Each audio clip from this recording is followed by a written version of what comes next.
Traditionally, Parliament was a chamber of serious debate.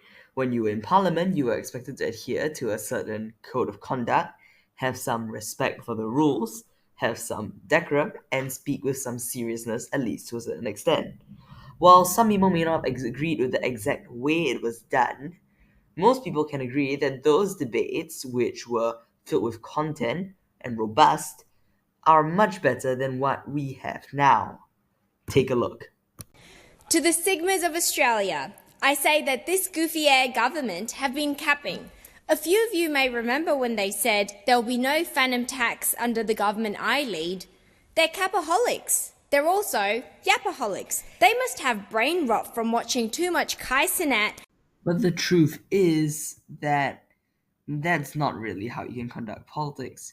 Unfortunately, you can't really get much achieved if you're spending your whole time talking about Skibbity Toilet, Sigmas, and Kai Cenat.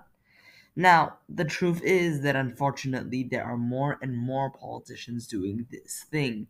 They are just talking about issues that no one is actually facing and simply just for the performance. And today I will be presenting on the rise of performative politics. The rise of performative politics.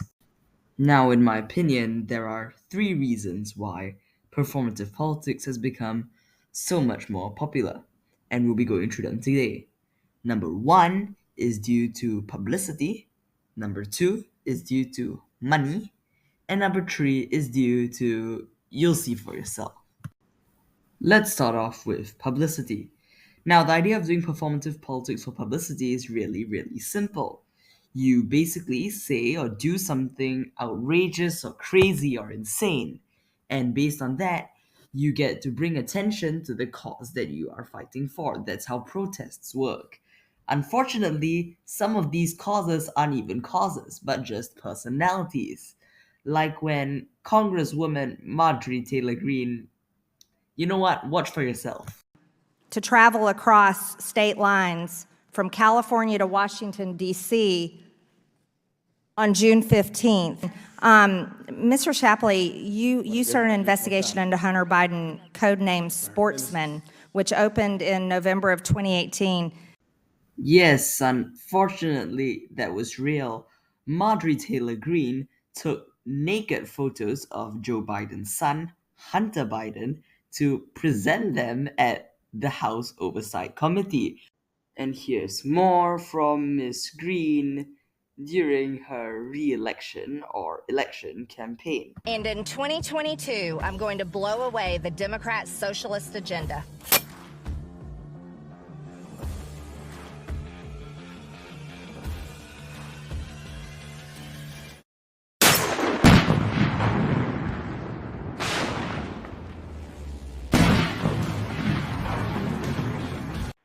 Now, whether you like that or not, there are many, many reasons for Miss Green to do that.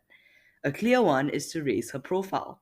If not for making regularly stupid and conspiratorial statements like this one, and making videos, Miss Green would be irrelevant. She would just be another backbench Republican congresswoman. And that's part of it. People need to get their own name recognition up. Of course, there are also cases in which people stall parliament to oppose certain policies.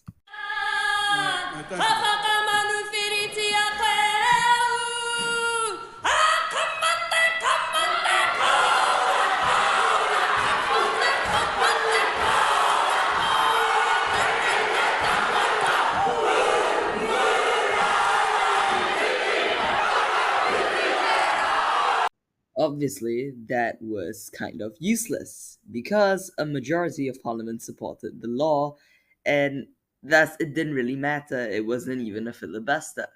Essentially, it was just something to get international attention to this issue, and it certainly worked. So, I guess that's one reason for performative politics. But there's reason number two. Personally, I'd argue that money is actually a worse motivator of performative politics than attention and fame. There are some really, really bad examples.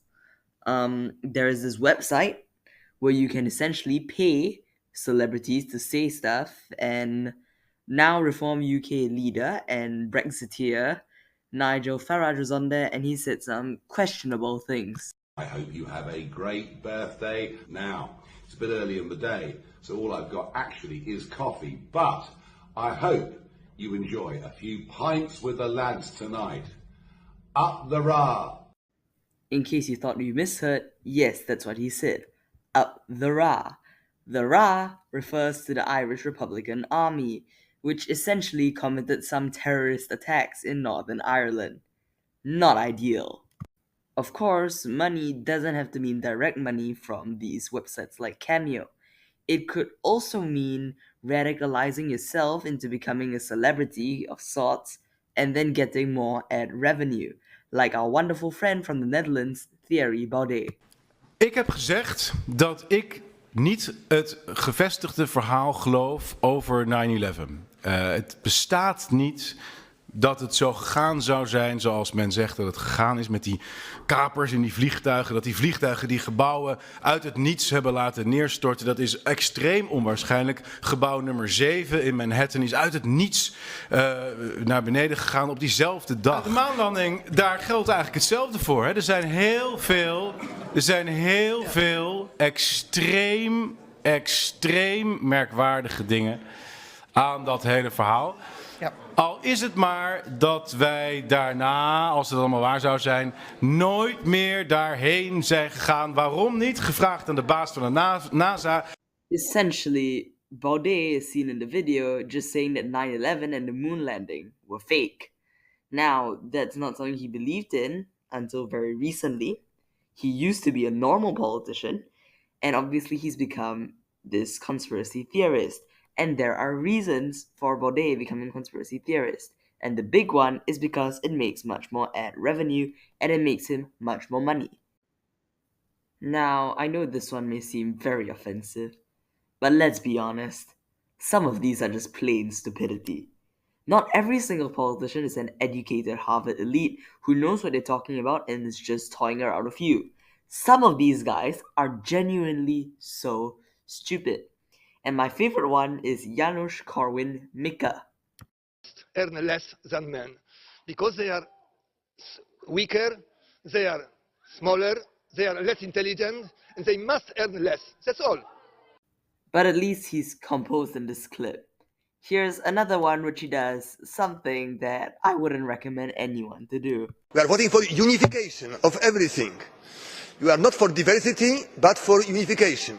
This time it is Ein Reich, ein Volk, ein Ticket. Thank you very much. And of course, that's how populism works. Voters like to elect people who look and think and have the intellectual ability similar to them, which says a lot about Janusz Korwin-Mikke's voters. But then again, Eastern Europe doesn't have the best MEPs. Look at this one from Romania. In God we trust! Excuse me, please.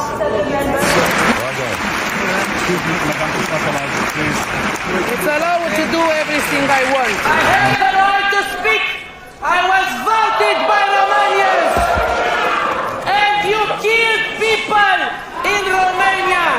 Do I have to say it again? Excuse me, you don't have the right. You don't have the right. This is a set for dead people! As you hopefully can see, many politicians aren't the brightest of the bunch. In fact, I would argue that many politicians nowadays are not even smarter than average. They are sometimes dumber than average. And that's becoming a problem. With performative politics, what this creates is essentially an environment where politicians want to clown on themselves. They want to turn themselves into caricatures of themselves. Why? For the views, for the clicks, for the money. Sometimes because they are just stupid. And that's not good for politics. That's not good for finding solutions. And in general, that's not good for democracy.